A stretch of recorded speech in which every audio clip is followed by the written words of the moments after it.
Agradecemos a Deus, como sempre, e agradecemos a direção da casa por nos dar a oportunidade de estarmos aqui de volta. A casa que foi o nosso berço, um pouquinho que a gente aprendeu da doutrina espírita, foi aqui que a gente começou. É muito bom ver a casa com os lugares repletos, né? Completos, salão repleto, porque as pessoas estão buscando. Bom, não deveremos falar muitas novidades, deveremos conversar sobre assuntos que já são do conhecimento da maioria dos senhores. E iniciamos sempre a nossa fala lembrando que nós fomos criados por Deus, e a princípio entendemos, né, que confiamos e acreditamos em Deus, e fomos criados espíritos simples e ignorantes, com o objetivo, com a finalidade de chegarmos à perfeição relativa. A diferença entre nós e aqueles que já estão nessa situação é o tempo e o comportamento que nós temos para chegar até lá. Vai depender de cada um de nós.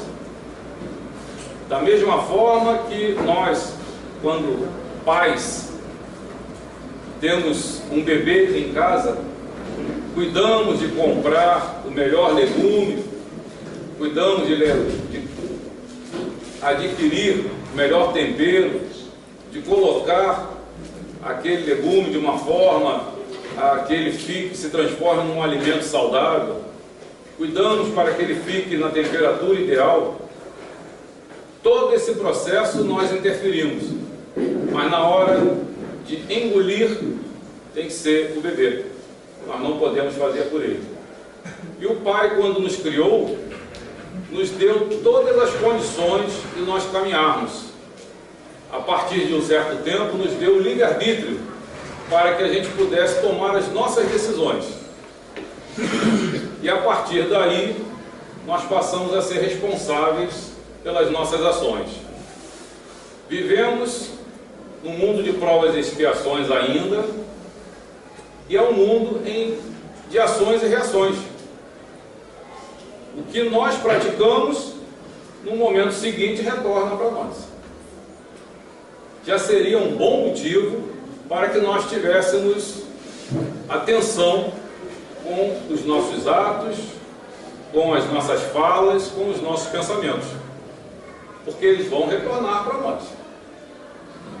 E quando praticamos boas ações, quando praticamos a caridade, nós somos os maiores beneficiados. Muitas das vezes praticamos a caridade para aquele que está próximo a nós e não temos o retorno imediato. E por falta de conhecimento nosso, ainda nós acabamos por nos magoar. Fizemos alguma coisa pelos nossos filhos e eles não reconheceram, pelos nossos irmãos, pelos nossos colegas de trabalho, e não houve o reconhecimento. Mas toda ação boa, toda ação feita sem segundas intenções, ela vai retornar para a gente no mesmo nível ou até um pouco mais. Não necessariamente por aquele que recebeu, mas virá por outro. E assim nós vamos prosseguindo na nossa caminhada. Vamos lembrar também que nós estamos envolvidos pelo fluido universal, que é o condutor dos nossos pensamentos, que é o condutor... Vou até aproveitar com a água.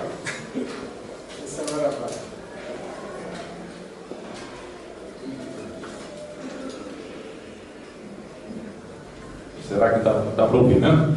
Melhorou, né? Bom, senhores,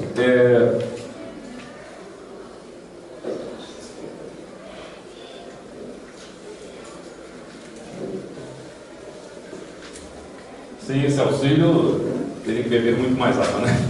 Mas, então, nós estamos envolvidos por esse fluido. Então, sejam as nossas ações bem materiais, sejam as nossas falas, e temos que ter muito cuidado, né, com as nossas falas, porque elas machucam, elas ferem, sejam os nossos pensamentos. Esses são muito mais difíceis de nós termos o controle. Muitas das vezes, quando percebemos, já foi. E ele é energia. E ele foi mesmo. E ele vai alcançar para onde nós direcionamos. Como não dá mais para a gente puxá-lo de volta, vamos imediatamente, se nós identificamos que o pensamento não foi o correto, vamos buscar ter um outro pensamento logo em seguida, para pelo menos amenizar aquele que já foi. E tudo isso que a gente está comentando é para que nós possamos entrar no assunto propriamente dito, como a Gleice comentou, né? Ajuda-te a ti mesmo, que o céu te ajudará. Isso está no Evangelho segundo o Espiritismo, no capítulo 25. E junto a ele nós temos mais algumas informações que Jesus nos passou. Pedi e se vos dará. Buscai e achareis. Batei e a porta se abrirá. Se nós percebermos, todas essas colocações, elas estão baseadas em ação. Então Jesus colocou para a gente que nós devemos agir sempre. Devemos estar sempre provocando para que possamos receber esse retorno. Então nós devemos nos ajudar para que possamos ter esse retorno. E como ajudar? Jesus, quando esteve aqui conosco, deixou um modelo perfeito de conduta. Então, se nós conseguirmos seguir aquele modelo, com certeza nós estaremos nos ajudando e muito. Como estamos ainda um pouquinho distante daquele modelo, precisamos ter algumas práticas mais materiais, né? Algumas práticas que nos estejam direcionadas diretamente. Então, nesse item do Evangelho, nós temos porquanto quem pede recebe, quem procura acha, e aquele que bate a porta abrir-se-á. Fazer a caridade abre portas. Fazer a caridade nos auxilia sobremaneira. E aí, muitas das vezes, nós nos ligamos na caridade material, na esmola, naquele material que a gente traz para a casa espírita, porque já nos serve na nossa casa, naquela ajuda a um parente que está necessitado, em que a gente, estando numa condição financeira melhor, a gente pode ajudar. Mas e quando não estamos nessas condições? Nada disso que eu citei significa que não seja importante. Pelo contrário, é muito importante. É muito importante trazer as coisas para casa, é muito importante ajudar as pessoas que precisam. Tudo isso é importantíssimo. Mas essa é a caridade mais fácil. Essa é a caridade mais imediata. Existem vários outros tipos de caridade. E na casa espírita a gente aprende algumas delas. Emprestar o ouvido, né? Quantas vezes a pessoa chega aqui com todos os problemas, com uma dificuldade enorme. Às vezes o problema, na realidade, nem é tão grande, mas em função da pessoa não ter olhado no entorno, ela olhou só para ela mesma, e quando a gente faz isso, o problema cresce muito. Mas quando ela tem a oportunidade de conversar, de externar aquilo que a incomoda, de imediato ela já se sente melhor. E a partir daí ela recebe as orientações, e muitas das vezes é o suficiente para solucionar. Outras vezes ela precisa de mais atenção, por mais tempo, e isso a casa espírita tem capacidade, tem condições de fazer. Mas fazer a caridade, o maior beneficiado somos nós. Todas as vezes que a gente tem a oportunidade dessa prática, nós nos sentimos muito bem, nós recebemos esse retorno logo em seguida, e com isso nós estamos abrindo portas, estamos cumprindo com os ensinamentos de Jesus. Eu trouxe aqui E antes de nós falarmos do texto que eu vou ler, nós também está no Evangelho. Se nós, homens falhos, cheios de problemas, quando um filho pede pão, a gente não dá uma pedra para ele. Quando ele pede um peixe, nós não damos uma serpente. Muitas das vezes, fazemos algumas coisas com os nossos filhos que no entendimento dele é uma maldade. Levar um bebezinho para tomar uma vacina, daquela que fica dolorida alguns dias, normalmente, né, pelo olhar da criança, seria uma maldade. Mas nesse momento nós queremos o que para a nossa criança? Nós queremos o melhor. Nós queremos protegê-la para a vida toda. Então, se nós, com todas essas falhas, queremos o melhor para os nossos filhos, imagina Deus. Imagina o que Ele quer para a gente. Em momento algum, Ele quer nos punir. Em momento algum, Ele quer que nós sejamos prejudicados. Pelo contrário, a única coisa que Ele deseja, a única coisa que Ele realmente prepara para nós é para nos educarmos.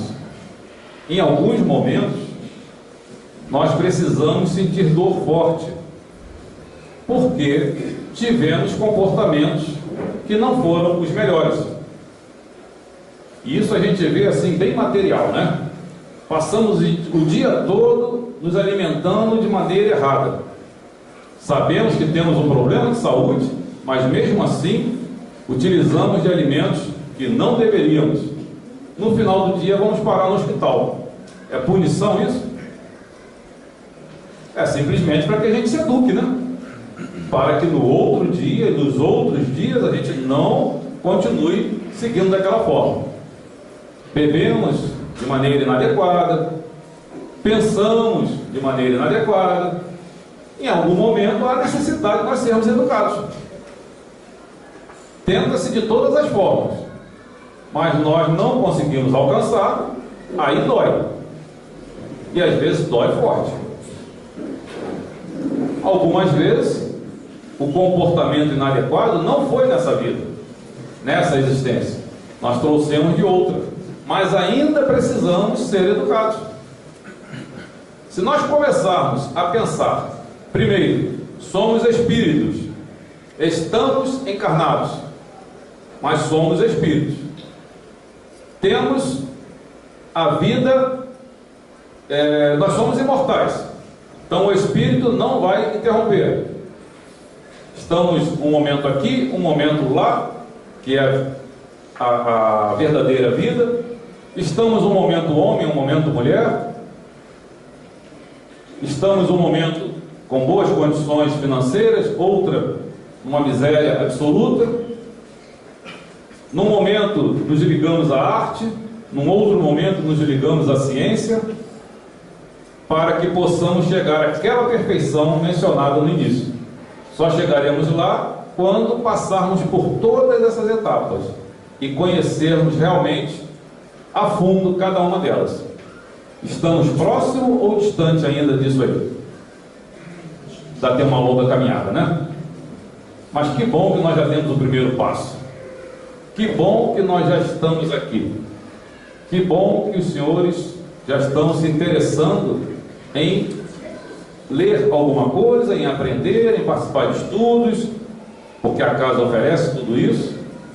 E aí a gente já percebeu que aquela longa caminhada já diminuiu um pouco, porque estamos já a caminho.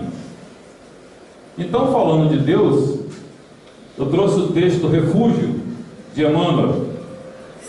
Ante as provas da vida, imagina-te em Deus. Todo trabalho é bênção se te apoias em Deus. Em empeços e conflitos, não te afastes de Deus. Lutas e incompreensões, refugia-te em Deus. Ninguém vive nem age fora das leis de Deus. Vencerás hoje e sempre entregando-te a Deus. Então esse texto já nos auxilia. a entender que nós devemos ter sempre o pensamento voltado para Deus, agradecendo, pedindo, entendendo, ainda que com muita dificuldade, né? Porque enquanto eu estou aqui sem dor, fica fácil, mas no momento que dói muito, a gente fica abalado na base para continuar com aquela confiança que nós tínhamos enquanto estávamos sem problemas. Mas exatamente são os testes que nós já podemos suportar.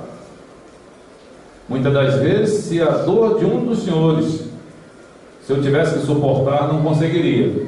E talvez os senhores não conseguissem suportar a dor que eu estou passando. Então ela vem na medida certa para cada um de nós. Por isso é que nós combinamos, antes de chegar aqui, aquilo que podemos fazer para uma grande parte, né? Bom, então, como nós estamos falando do ajuda-te a ti mesmo, que o céu te ajudará, segundo o próprio Evangelho, esse é o princípio da lei do trabalho e, por conseguinte, da lei do progresso. E aí vem aquela pergunta que eu vou fazer, não quero que respondam externando, respondam internamente, tá? E aí a consciência de cada um é que vai dizer, né? Trabalhar é bom? Alguns semblantes definiram, né? Trabalhar para muitos de nós não é bom. Trabalhar para muitos de nós é um castigo. Para alguns é uma satisfação. Normalmente essa diferença ela está, e eu coloco isso para os meus filhos, coloquei isso para os meus filhos desde criança, coloquei para os jovens que eu tive a oportunidade de me aproximar. A melhor profissão do mundo é a gente fazer o que gosta. Porque toda profissão tem um lado bom e um lado ruim. Quando a gente faz o que não gosta, o que ressalta é o lado ruim. Se tem que acordar cedo, se tem que lidar com o público, se tem que trabalhar fechado no ambiente, se tem que sujar a mão, se tem que lidar com doente, com criança. Se eu não gosto, eu só vou ressaltar o negativo. Agora, se eu gosto, não tem dia, não tem hora, não tem salário. Se além de tudo ainda o salário for bom, aí é que fica maravilhoso. Mas muitas das vezes a gente vê pessoas que ganham, né, não ganham aquilo que seria o ideal, mas que se empenham de uma forma bastante forte. Recentemente eu tive que levar minha esposa no pronto-socorro aqui de Rio das Ostras, e a gente tem tido muitas notícias, né, com relação à área de saúde no Brasil todo, e o município aqui não é diferente. E ela foi atendida, os médicos colocaram dificuldade porque nem sabia se existia aquele remédio na farmácia e se poderia ser aplicado, umas dificuldades assim. E quando nós fomos para o local onde se aplicaria o medicamento, tinha uma pessoa atendendo umas 25 pessoas ali, 25 pacientes. Então tinha pessoas com dengue, pessoas com perna quebrada, pessoas de toda sorte, e a funcionária numa tranquilidade, sem se deixar envolver por aquele clima. Ela criou um escudo, sorrindo para todos, atendendo a todos, dentro do limite que ela tinha de capacidade, mas atendendo de uma forma que não deixava ninguém aborrecido. Você chegava e ela disse, olha, já vou lhe atender, só tem esse, mas já vou lhe atender. Aí você relaxava. Tem muita gente, ela está trabalhando, sem problema, vamos aguardar. E assim ela fazia. Fiquei um tempo ali, saímos e ela atendeu muito bem. Diferente dos outros profissionais que na fala já criticava, né, a instituição. E aí a gente lembra do profissional cachorro, né, profissional gato, né, que é uma história que é longa, não dá para contar agora, mas é aquele que veste a camisa da empresa e é aquele que cumpre o horário. Então, senhores, trabalhar a princípio para uma grande maioria não é bom. Mas aí a gente vai buscar a origem da palavra trabalho. Ela vem do latim tripalium. três palham madeira. Então lá na Idade Média, ela tinha, esse instrumento era um instrumento de tortura, com as madeiras afiadas, que servia para torturar as pessoas. Depois já na França, bom, então trabalhar significava ser torturado. E aí na França já significava sentir dor, sofrer. Com o passar do tempo, o sentido da palavra passou a significar fazer uma atividade exaustiva, fazer uma atividade difícil, dura. Quer dizer, então nós temos já a origem da palavra que não ajuda muito. Só no século XIV que ela começou a ter o sentido genérico que lhe atribuímos hoje, que é a aplicação das forças e faculdades para alcançar um determinado fim. E se nós lembrarmos que há 127 anos que foi abolida a escravidão no Brasil, isso oficialmente, né? Porque eu acho que aquela notícia para chegar nas fazendas, para chegar no interior, para realmente funcionar para todos, deve ter demorado um pouquinho mais. Naquela época a internet não era tão rápida quanto a de hoje, né? Então, é um tempo muito pequeno para que nós saiamos dessa ideia. Se a gente olhar a novela de época que está passando agora, e filmes e livros, quem é que trabalhava? O nobre? Né? Trabalhar para o nobre era uma ofensa, era uma desonra. Tem histórias aí que as pessoas preferiam suicidar do que ter que pegar no pesado. Então, nós ainda trazemos isso bem próximo de nós. E sem contar a situação, né, do trabalho braçal, que era feito por uma parte da sociedade, né? E assim aqueles que não tinham tanto acesso ao estudo. Mas, tirando essa parte aí do trabalho ruim, nós vamos ao Livro dos Espíritos, no capítulo 3, Lei de Trabalho, pergunta 674. Kardec pergunta aos espíritos: a necessidade do trabalho é uma lei da natureza? E a resposta dos espíritos: o trabalho é uma lei da natureza e por isso mesmo é uma necessidade. Então todos necessitamos trabalhar. Se alguém tiver uma ferramenta, se tiver uma máquina em casa e deixá-la encostadinha lá, não demora muito, ela vai estar enferrujada, a engrenagem não vai funcionar adequadamente. É igual um automóvel: deixa um automóvel guardadinho durante uns 2 anos, depois coloca ele para funcionar. De repente vai ter mais despesa do que se estivesse rodando com ele todo dia. Então, nosso organismo também precisa de atividade. E o bom é que hoje... Bom, deixa eu fazer outra pergunta para completar essa afirmação, né? Na pergunta 675, Kardec indaga: só devemos entender como trabalho as ocupações materiais? Resposta: não. O espírito trabalha assim como o corpo. Toda ocupação útil é trabalho. Então nós estamos trabalhando hoje, né? Estamos aqui numa ocupação útil.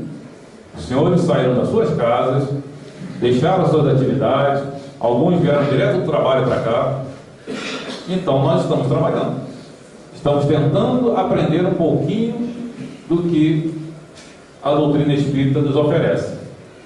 Que bom que nós já estamos enquadrados aqui nessa situação do trabalho. E aí, qual a finalidade do trabalho? Prover nossas necessidades. Olhando pela parte material, a importância do trabalho é que a gente tenha condições de sobrevivência, né? Tenhamos o salário básico, tenhamos as condições de moradia, de saúde. Essa seria a atividade primeira do trabalho. Permitir ao homem exercitar seu corpo e sua inteligência para desenvolvê-los. A década de 50, 60, 70 talvez, nós nos mexíamos mais, nós andávamos mais, as coisas eram mais distantes, não se tinha tantos meios de transporte, as pessoas, qualquer criança tinha que andar até a escola, muitos trabalhavam e tinham que andar até o trabalho, andar até onde tinha uma condução para poder ir ao trabalho. Então, quando a gente vê algum filme, alguma foto daquela época, as pessoas eram mais elegantes, eram mais magras, né? Até porque não tinham tantos guias, né? Até porque não tinham os McDonald's, né? Os fast food da vida, não tinham as comidas de micro-ondas. Agora, era melhor ou era pior? Nós não vamos nem analisar isso, porque vai depender de importância que nós damos, né? Imagina ter que chegar em casa, ter que ainda ligar o fogão, acender, fazer o feijão, fazer o arroz, fazer tudo. Hoje não, né? Hoje você coloca ali 5 minutos, 3 minutos, está tudo pronto. É uma das invenções que mais atendem às necessidades, principalmente das mulheres que atuam fora de casa, né? Que têm as suas atividades. Então, nós não vamos ver o que é certo e o que é errado, mas o que é útil. Com isso nós temos melhor condição de vida, com isso nós temos, precisamos substituir aquela caminhada que fazíamos para ir trabalhar pela academia, porque nós vamos precisar sempre estar em movimento. Então, em algum momento a gente acaba tendo que arrumar uma outra atividade para que o nosso corpo continue saudável.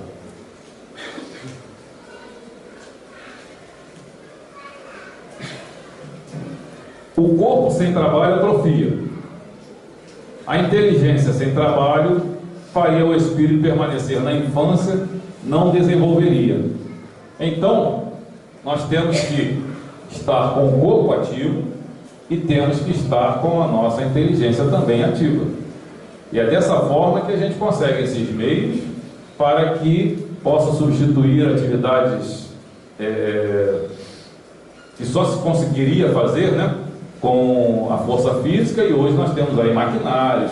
Eu fico imaginando como é que deveria ser quebrar pedra, né, com pouco instrumento, transportar essa pedra, construir um prédio.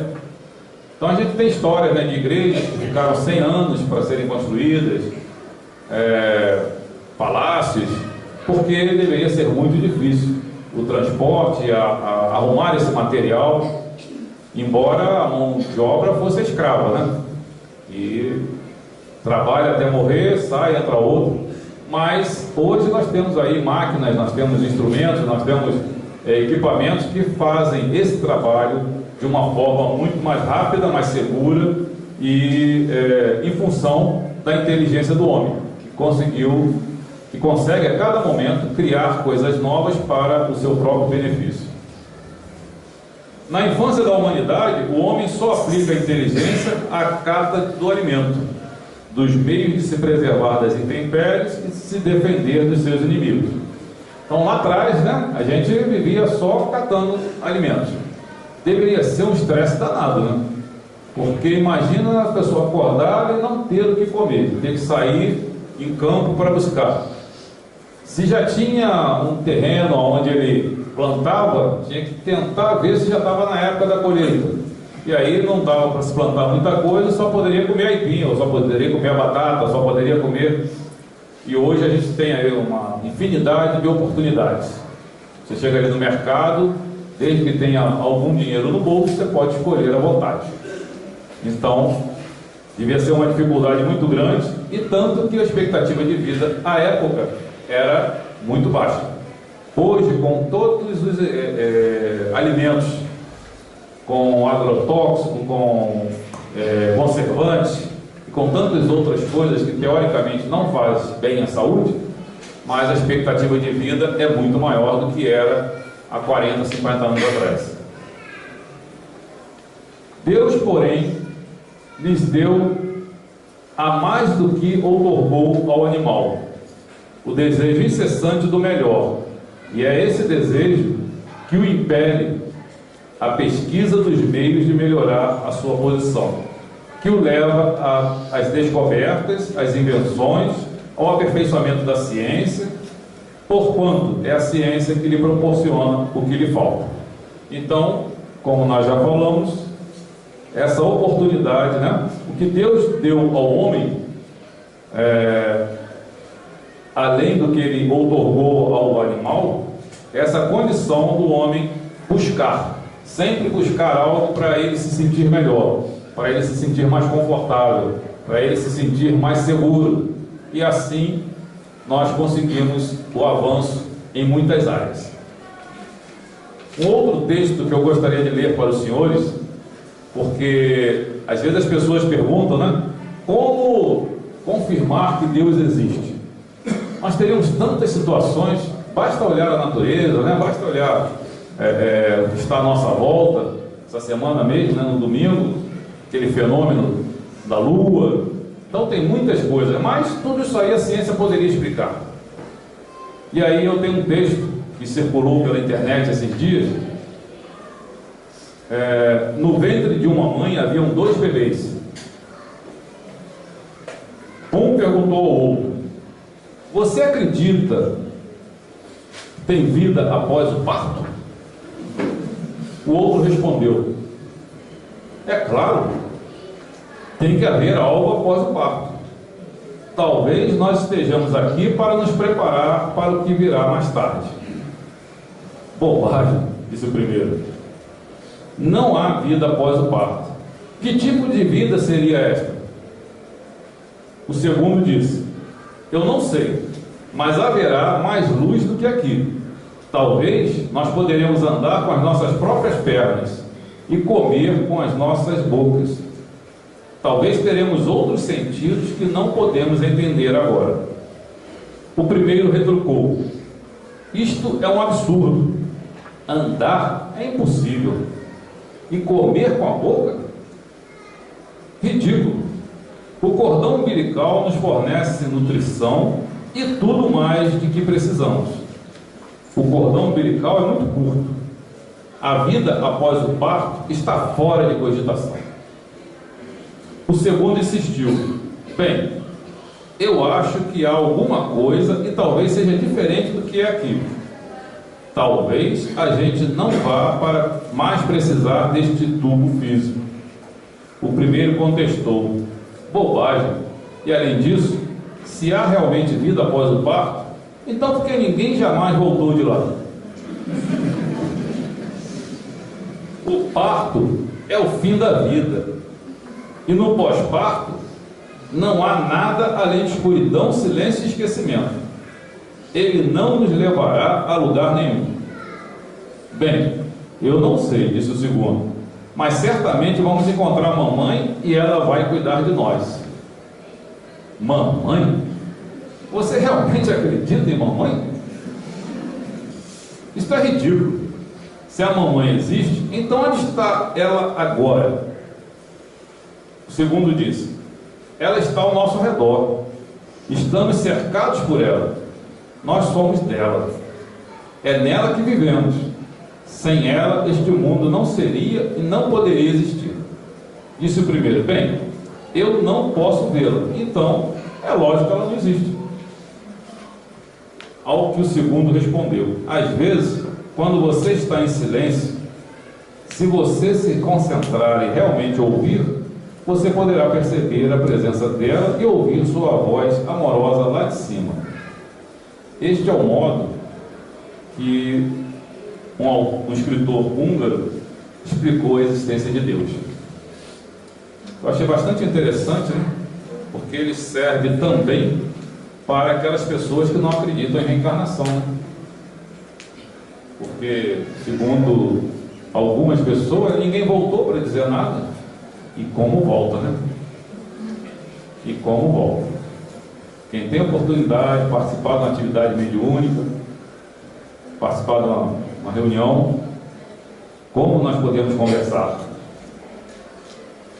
É lógico que para chegar a isso a gente tem que entender, a gente tem que ler, a gente tem que conhecer. Kardec colocou isso para a gente. Não basta chegar, ler o Livro dos Espíritos e achar que já conhece a doutrina espírita. Não basta chegar aqui e assistir uma palestra e achar que já conhece a doutrina. Há necessidade de se aprofundar mais, de se conhecer mais, de se ler, se dialogar. E aí, conforme a gente vai caminhando, a gente vai vendo que existe uma lógica dentro disso tudo. E que, com isso, nós conseguimos explicar muitas coisas que fora daqui teríamos muita dificuldade. Alguns assuntos, a gente participa de grupo de estudo, alguns assuntos não podem nem sair do grupo de estudo, porque lá fora seria um absurdo. Esse texto aqui, né, em outro local, seria um absurdo. A gente levando para o lado da reencarnação, o lado de outras vidas, quer dizer, na realidade nós só temos uma vida, né? Porque a gente é criado simples e ignorante e vai ficar toda a vida, então é uma vida só. Encarnações, né, com corpo, carne, sim, são várias, mas a vida é uma só. E aí a gente tem que aproveitar bem essa vida, aproveitar bastante para investir agora, para que nós possamos colher lá na frente. Hoje nós somos fruto do que fomos no passado. Então, se hoje eu estou bem, se eu estou mal, se eu estou numa situação complicada, se eu estou numa situação privilegiada, é tudo fruto do que eu já plantei. E o que eu quero no futuro? Olha que coisa boa, né, que Deus nos deu. Livre-arbítrio e a oportunidade da consciência. Então, o que eu quero lá na frente? Eu quero ter uma vida boa, eu quero ter uma vida tranquila, eu quero ser feliz. Então, vou plantar hoje.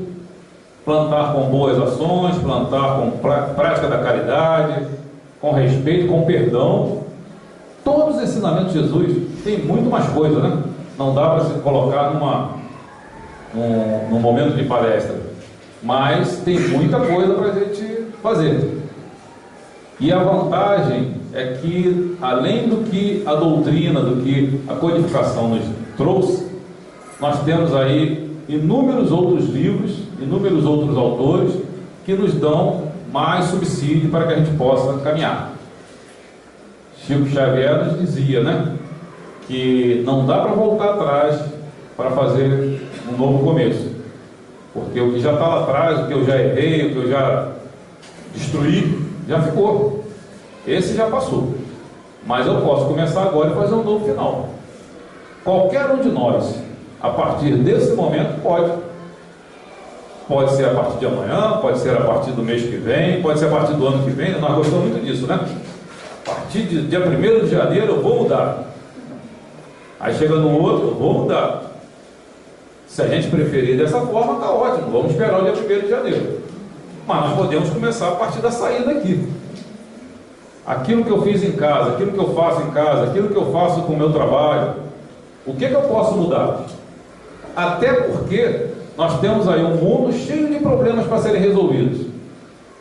E quem nós podemos mudar no mundo?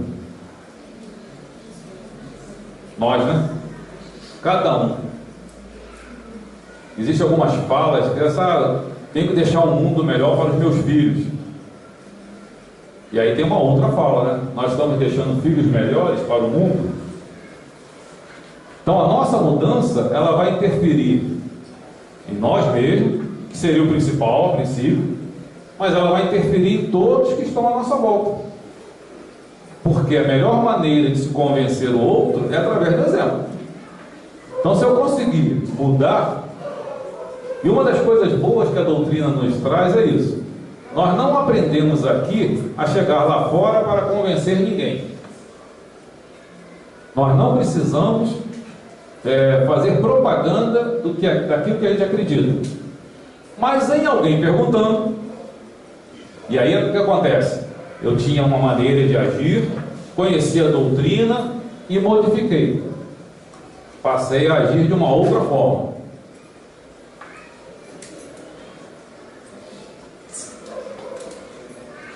E aí alguém pergunta, principalmente aqueles mais próximos, né? Colega de trabalho: você está diferente? O que houve? Não sei. O que você acha que eu estou diferente? Você brigava tanto, você reclamava tanto da vida, qualquer coisa que falava com você respondia já de uma maneira grosseira, e agora você mudou, você está diferente. Mas bom, se você está me vendo dessa forma, você quer saber por quê? Você tem um tempinho? Aí a gente vai conversar. Só dessa forma que a gente vai, porque se eu chegar, e acontece muito quando a gente conhece a doutrina, a gente, às vezes a gente vibra tanto com aquilo que conheceu, fica tão satisfeito que quer sair anunciando para o mundo. Por um lado, isso é muito saudável, né? Bom, poxa, se eu gostei do que eu descobri, então eu quero dividir com o outro, eu não sou egoísta. Mas eu estou no momento de descobrir, o outro ainda não. Quantas vezes nós estamos sentados aqui, e aí alguém que está aqui na frente fala uma coisa, aí você pensa assim, puxa vida, fulano tinha que estar aqui para ouvir, né? É verdade isso? Não é não, quem tinha que estar aqui para ouvir, não. Claro que a gente fala, né? Minha mulher estivesse aqui, ela tinha que ouvir isso. Ou, né? Meu marido, né? Mas não, quem tinha que ouvir estava. Aquele outro que a gente pensa que a mensagem era para ele, se estivesse aqui, ia bater e ia voltar. Ele ainda não está no momento, não ia significar grande coisa para ele. Mais tarde, aí quando ele ouvir, aí você fala, agora ia ver mesmo. Pô, precisava ouvir aquilo ali. Então, isso é um exercício nosso. Que bom que a gente tem a vontade de divulgar, mas vamos divulgar no momento certo. E falar em divulgação, né, não tem nem essa autorização não, mas eu posso falar da Feira do Livro, né, que vai acontecer de 12 a 16 na Praça Zé Pereira da Câmara, aqui em Rio das Ostras, em Casimiro, lá na Praça de Casimiro, que eu não lembro agora o nome, mas é a praça principal, e em Barra de São João, próximo ao Banco Itaú. E sexta, sábado e domingo, que é 16, 17 e 18, na Câmara Municipal tem palestra e seminário. Mas voltando aqui à nossa conversa,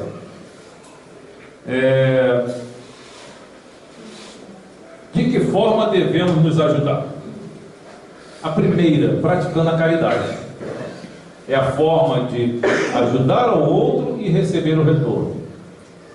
E aí volta a Casa Espírita. A Casa Espírita tem várias situações que a gente pode praticar a caridade. Dentre elas, a sopa no sábado, visita fraterna, atendimento fraterno e por aí vai. E quando a gente faz uma visita, quando a gente vem aqui no sábado, trabalha na sopa, as pessoas materialmente menos atendidas, né, pela sociedade, vamos dizer assim, a sensação que a gente tem é, poxa, eu vou lá ajudar, vou até lá aquele local, vou ajudar, e vem com uma disposição danada. No final do dia, a gente percebe que a gente foi ajudado. Aquela pessoa que não tem coisas materiais, mas às vezes tem tanta coisa para oferecer a gente, e aí a gente percebe dessa forma.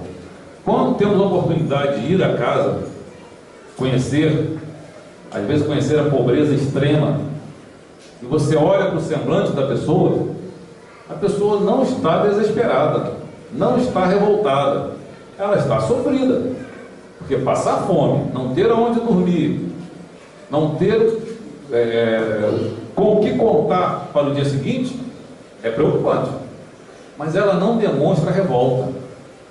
A maioria dessas pessoas, elas estão ali passando para a gente uma tranquilidade que nós às vezes não temos, e é muito bom.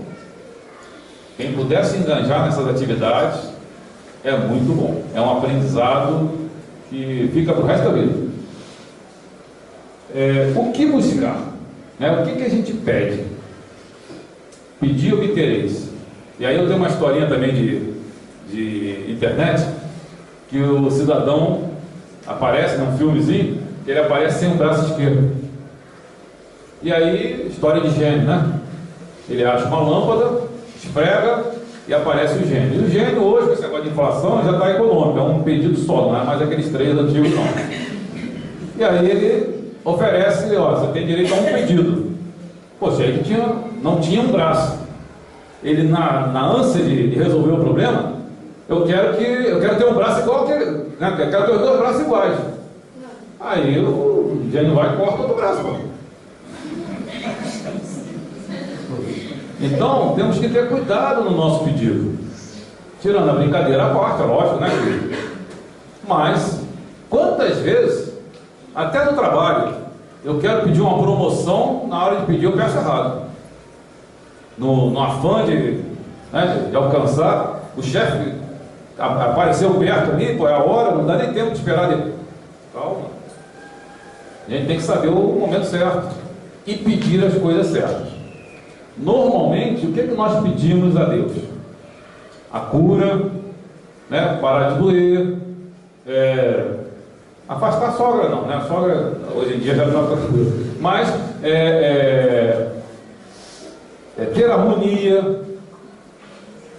Mas se nós olharmos a nossa situação, espírito, e que nós temos uma caminhada longa, e que essa caminhada está previsto que a gente tem que corrigir as coisas passadas, a dor de hoje é o remédio, o incômodo de hoje é a solução. Aquele parente complicado, sogra, cunhado, filho, na esposa, nós pedimos, nós combinamos, antes de chegar aqui, sentamos lá e disse, olha, vai dar, eu não suporto você, mas vamos juntos. E aí quando chega aqui a gente esqueceu, né? Lógico, o esquecimento é providencial, mas a gente não lembra disso. Vocês já perceberam quando a gente vê uma notícia na televisão, aquele horário nobre, né? Você está almoçando, jantando, tomando café da manhã, e a televisão está te bombardeando com notícias suaves, né? Morreram tantos e tal, da travessia, não sei da onde, só desgraça. Mas aí a gente escuta ali, olha, fulano lá, cidadão não sei aonde, matou uma criança. Na maioria das vezes, o que a gente pensa? Tem que morrer, né? Esse cara não merece viver. Esse cidadão é um filho de Deus, irmão nosso. E quando bebezinho, era lindinho, igual aos nossos filhos. Vocês já imaginaram? Já lembraram? Né? E todos nós um dia fomos um bebezinho bonitinho, simples, sem defesa, necessitando de todos os cuidados. Por que será que ele desandou? Por que será que ele não deu certo? Será que alguém nasceu para falir? Nasceu para não dar certo? Não. Todos nós encarnamos para vencer, para cumprir com as nossas etapas. Não deu certo para alguns. E o que nós podemos fazer por ele? Aconteceu um crime. Aconteceu ontem das outras, né? Pelo menos a mídia divulgou. Não sei se tem mais de um. E aí, normalmente, quando nós temos assim aquele sentimento bom, a gente ora pela vítima. Ora pela família da vítima. E o outro lado. Nós temos que lembrar dele também. Às vezes, precisa de muito mais oração do que a vítima. Porque ele acabou de se endividar muito. Ainda mais se for com requintes, né? E aí eu convido a todos os senhores, porque eu estou tentando fazer isso também. Ainda não consigo muitas vezes não. Porque não é simples. Estou falando aqui de uma maneira tão simples, né? Tão tranquila, mas não é simples. Mas aí eu convido os senhores para que me ajudem também a, nesse momento, a gente praticar a caridade. Orar por aquele que foi vítima, pela família dele, mas também por aquele que foi o agressor, que está numa situação pior. Se endividou, mas já deveria estar bem endividado e aumentou a dívida. E vai ter que ressarcir, não tem jeito. É a lei. Temos que pagar até o último centavo. Vamos combinar isso? Vamos começar a praticar? Não é simples não, tá? Ainda mais que muitas das vezes a gente está num ambiente em que os outros pensam, né, de uma forma mais violenta. A gente nem precisa passar a notícia para eles. Se dentro da nossa casa, do nosso trabalho, as pessoas ainda têm essa... A gente faz a nossa parte, em silêncio. Porque, como eu falei, nós vivemos envolvidos no fluido universal, a nossa oração alcança aonde nós direcionarmos através desse fluido. Então nós temos um poder na mão que é maravilhoso. E aí, se vocês quiserem assumir esse compromisso, não é comigo, é com cada um de vocês, porque eu estou lutando. Às vezes eu esqueço. Depois assim, rapaz, perdi uma oportunidade. Tento, né? Voltar, consertar, mas às vezes eu esqueço. E aí eu queria combinar com vocês isso. Bom, do ponto de vista moral, as palavras de Jesus em relação a pedir e obtereis significam: pedir a luz para clarear o caminho, pedir forças para resistirdes ao mal, pedir assistência dos bons espíritos, pedir bons conselhos e será atendido. Então esse é o nosso caminho. Se nós pedirmos assistência, porque nós não precisamos pedir o material de imediato, né? Eu quero ficar curado, seria ótimo, mas se eu não conseguir ser curado pela medicina da terra, pela atividade espiritual, é porque ainda não é para ser curado dessa vez. Faz parte da minha caminhada. E aí eu tenho que treinar a resignação. E ser resignado não é abandonar. Eu tenho que continuar o tratamento, eu tenho que continuar a quimioterapia, eu tenho que continuar fazendo exame, eu tenho que continuar buscando. Mas eu não posso me desesperar. E aí eu estou passando por uma situação que estou sendo colocado em teste, porque é uma frase muito comum a todos nós. Por que comigo? Por que eu estou doente? Por que o meu familiar está doente? E qual é a pergunta que a gente tem que fazer? Por que não comigo? Se o vizinho fica doente, se o parente distante ficou doente, por que eu não posso ficar? E se eu fiquei, é para eu colocar em prática o que eu estou aprendendo aqui. Resignação, paciência, agradecer a Deus. Está doendo que... Obrigado, Pai. Se eu estou recebendo essa carga, é porque a estrutura suporta. Então, obrigado. Se eu pudesse aliviar um pouquinho, tudo bem, mas não posso cortar a cruz. Todo mundo já deve ter visto, né? Na internet. O cidadão vai puxando a cruz, aí tira um pedacinho, quando chegar lá na frente ele tem que atravessar o pedágio.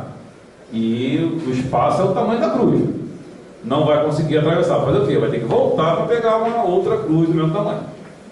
Então não cortemos o pedaço da nossa cruz. Vamos andar com ela, com todo o sacrifício, machucando o ombro, mas seguindo até o final. Então, senhores,